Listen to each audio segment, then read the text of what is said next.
so I'm going to show you how to set up and use the extruder. Our extruder is basically like a large Play-Doh spaghetti factory. We have a large chamber that we put our clay in. We have the plunger that pushes the clay through. And then we have a lot of different dies that we can use to get different shapes to come out. So we have dies like this that have 4 different size holes on them so that you can do 4 different size coils.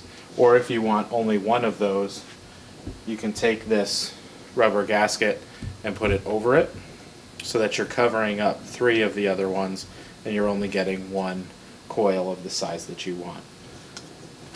You can also set it up so that you're doing hollow tubes. So there would be larger dies like this that have these cutouts in them, and then there would be a center die that goes in the middle. And what holds it in place is this metal piece right here. So the way you would put this on is I would take this wing nut off,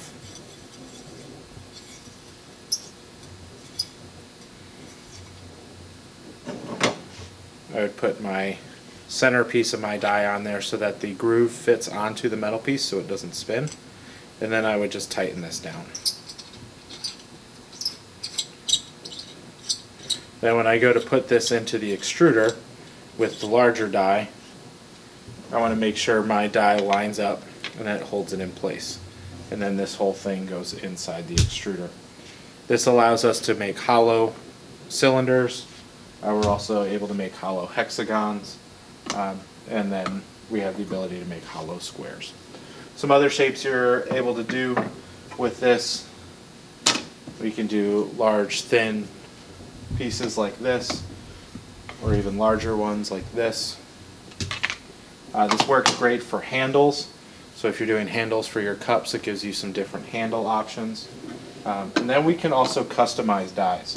So we can get onto the internet and use Tinkercad or some other 3D modeling program, and we can make specialized dies that we can 3D print here at school. When we do that, we're able to make single ones like this.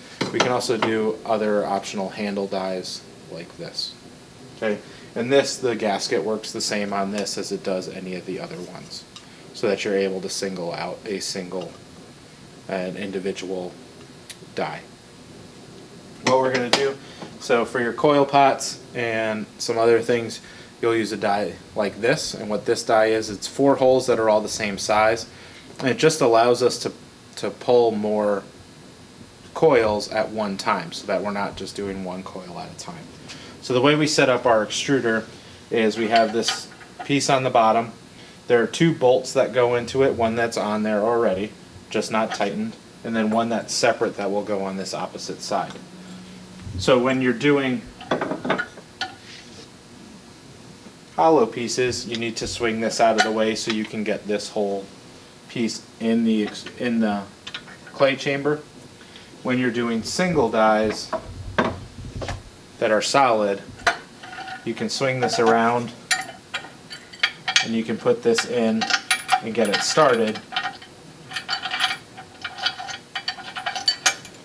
Then put your die in and make sure you hold it tight. And I'm just going to tighten this first by hand, as tight as it can go on both sides. And then to make sure this is tight and when I press down, clay doesn't ooze out the sides, I'm going to use my wrench that is going to be on the side here, and I'm just going to use this to tighten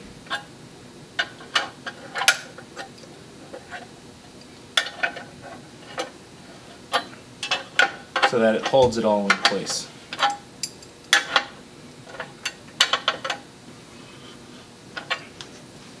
And I want to make sure I tighten both sides.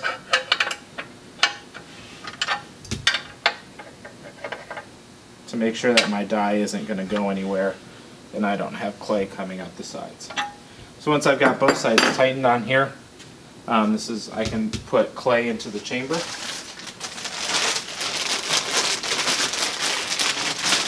So I'm going to take soft clay, I'm going to make it into like a large crude coil, and I'm going to put that in. and just kind of press it down with my hands.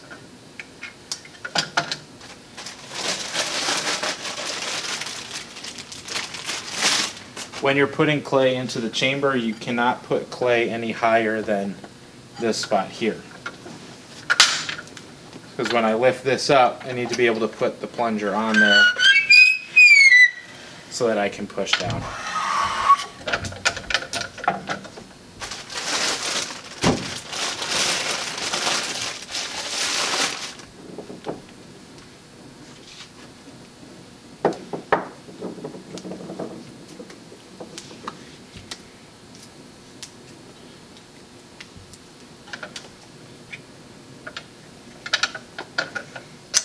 Now that I've got clay in the chamber, I can start extruding my coils. So when I do this, I want to stand at the end of the handle.